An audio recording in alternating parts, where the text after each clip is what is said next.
Ça valait le détour d'automne au jardin.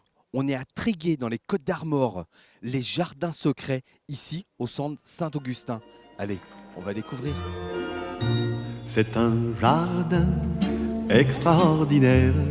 Il y a des canards qui parlent anglais. Je leur donne du pain, ils remuent leur derrière en me disant Thank you very much, Monsieur Trenet. On y voit. C'est joli ça, c'est quoi? C'est des pots c'est du cuir? C'est la membrane d'étanchéité des toitures. D'une toiture, D'une pas toiture. des toitures en général, mais d'une toiture et qu'elle allait devenir une toiture végétalisée. Et donc nous, c'était 190 mètres carrés qui partaient à la déchetterie. Donc on s'est dit, mais qu'est-ce qu'on fait? On intercepte. Et avec un peu d'huile de coude et beaucoup d'amour, on a créé des vasques pour le jardin. Vous avez eu d'autres idées avant de réaliser ces vasques? Oui, on est artiste et du coup, on travaille essentiellement avec des matériaux recyclés. Donc voilà. Pour nous, il y a une vraie démarche éthique. On consomme beaucoup de matière, beaucoup de matériaux.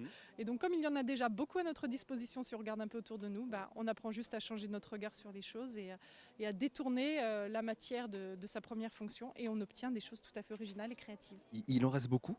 Et il en reste un certain nombre. Mais comme ce sont des créations qui sont faites sur du recyclage, le nombre est limité. Une fois qu'il n'y aura plus de matériaux, nous, on changera de projet et de concept. Il y a des lombrics, c'est les vers de terre. Ils sont capricieux quelquefois. Ils répondent qu'à mes ordres en fin de compte. Ah, vous avez un petit son pour les appeler ou pas? Ah ouais, ils me reconnaissent au son de la voix. Là, ils sont plutôt là. Ils sont pas là ou là. Ah bah non. Non, c'est l'heure de la sieste. Faut gratouiller un peu, les Hop. chercher. Ça dépend des endroits. Bon, comment ça fonctionne alors?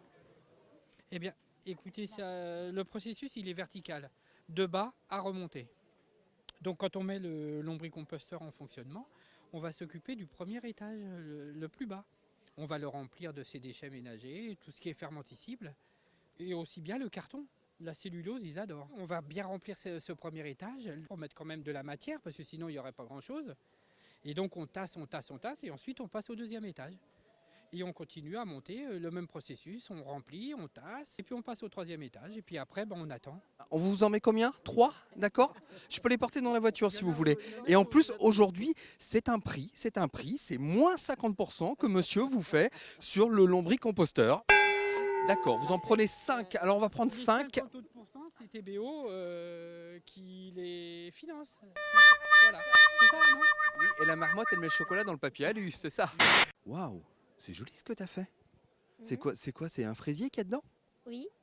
D'accord, parce que moi la mousse, je l'aurais pas utilisée comme ça. Moi j'avais une autre idée. Enfin bref. Par hasard. Mais c'est bien, c'est joli, bravo. Dans ce jardin extraordinaire, loin des noirs buildings et des passages cloutés. Chaque année, il faut qu'on trouve un nouveau lieu. C'est souvent un manoir privé. Ça peut être un lieu aussi comme ça qui appartient à une autre entité, mais c'est un lieu qui n'est habituellement pas ouvert au public ou pas ouvert à tous les publics. Et c'est l'office de tourisme qui se démène tous les ans pour trouver ce lieu secret. C'est ça. Jusqu'ici, sur 15 communes, les communes du Haut-Trégor, il faut trouver un nouveau lieu secret. Il est né comment cet événement? Alors, il y a 9 ans, c'est une collègue de l'Office de tourisme, Cécile, qui, avec l'équipe de l'Office de tourisme, a eu cette idée d'ouvrir comme ça un lieu de patrimoine sur le thème des jardins. C'est vrai que ça correspond tellement bien au territoire. Il y a plein de petites pépites partout. Chaque jardin a vraiment son cachet, mais c'est vrai que le couvent des Augustines d'Entréguier, c'est tout un morceau de l'histoire. Ça a un cachet vraiment particulier. Ah bah voilà, bah ça va être pas mal ça pour le goûter. Hop. C'est bon, je peux en prendre une.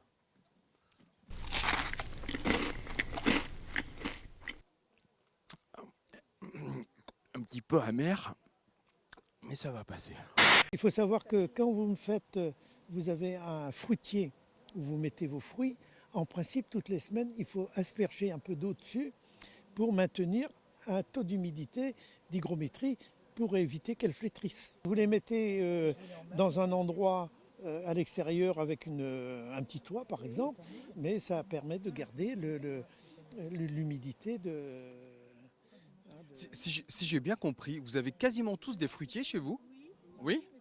Surtout quoi? Surtout des pommiers? Moi, il date de 3 ans seulement, mais commence à récolter de beaux fruits. J'ai poirier et pommier.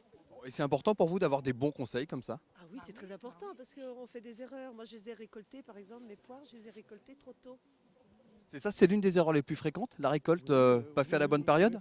Oui, les gens sont toujours pressés. Il y a beaucoup de gens qui cueillent directement sur l'arbre comme ça, même que le fruit soit pas mûr. Moi, ça m'est arrivé à moi il y a quelques minutes par exemple. Oui, mais honnêtement, comparez un fruit que vous venez de croquer et prenez-en un, parce qu'il y en a quand même un certain nombre dans le jardin, et vous le mangez dans 15 jours, vous verrez, ils n'auront pas le même goût.